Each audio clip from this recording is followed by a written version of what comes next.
मैं आपको एक और बात बताऊं कि जो मुर्दे होते हैं ना वो कब कब इंतजार करते हैं। जी हाँ, ये सुन लें कि कुछ दिन ऐसे आते हैं कि जिसमें जो मरहूमीन होते हैं वो इंतजार करते हैं कि कब उनको इसाले सवाब होगा। सैयदी आला हज़रत इमाम अहले सुन्नत फतावा रज़विया जिल्द नंबर 9 सफ़ा 650 पर नकल फरमाते हैं कि मोमिनीन की रूहें हर शबे जुमा यानी जुमेरात की रात, रोज़े ईद, रोज़े आशूरा और शबे बारात अपने घर के बाहर आकर खड़ी रहती हैं। जिस घर से इनका इंतकाल हुआ है ना उस घर के बाहर आकर खड़ी रहती हैं और हर रूह गमनाक बुलंद आवाज से निदा करती है, ऐ मेरे घर वालों, ऐ मेरी औलाद, ऐ मेरे कराबतदारों, हमारे लिए इसाले सवाब की नीयत से सदका खैरात करके हम पर मेहरबानी करो।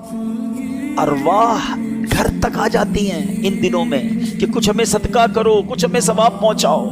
कैसी औलाद है जो अपने माँ बाप को दुआओं में भूल जाती है, कैसी औलाद है जो नेकियां। अव्वल प्रॉब्लम क्या, अब ये सारी बातों का पता है हल क्या निकलेगा कि औलाद तैयार कैसी की हमने। जो औलाद नमाजी ही नहीं है वो क्या इसाले सवाब करेगी, जो औलाद कुरान पढ़ने ही नहीं जानती वो क्या इसाले सवाब करेगी, जिस औलाद को नेकी करने का शौक ही नहीं है वो आपको कैसे इसाले सवाब करेगी। अगर बाप भी नमाजी था, बेटा भी नमाजी था, बेटी भी नमाजी थी, घर में कुरान खानी होती थी, रमजान के रोजे रखे जाते थे, शबे बारात और शबे जनाब कदर वगैरह बड़ी रातों में इबादतों का सिलसिला था, तो जब बाप मर भी जाएगा औलाद को याद आएगा आज बड़ी रात है, इबादत की रात है, चलो वालिद की कब्र पर चलते हैं, चलो उसे कुछ इसाले सवाब करते हैं, आज जुमेरात की रात है अब्बू को याद करते हैं। हमने औलाद कैसी तैयार की है, ये सवाल बनता है। हालांकि मेरे मीठे इस्लामी भाइयों हदीसें तो ऐसी ऐसी हैं, सवाब तो ऐसा है कि सच बताऊं कि माँ बाप कमाल की हस्ती हैं। जिंदगी में उनकी खिदमत की तो सवाब,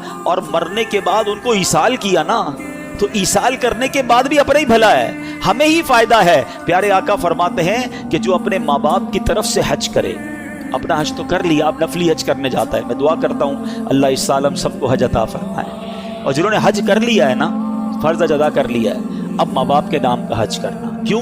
मेरे आका क्या फरमाते हैं, जो अपने माँ बाप के नाम का हज करे, माँ बाप की तरफ से तो हज अदा हो जाएगा, हज करने वाले को मजीद 10 हज का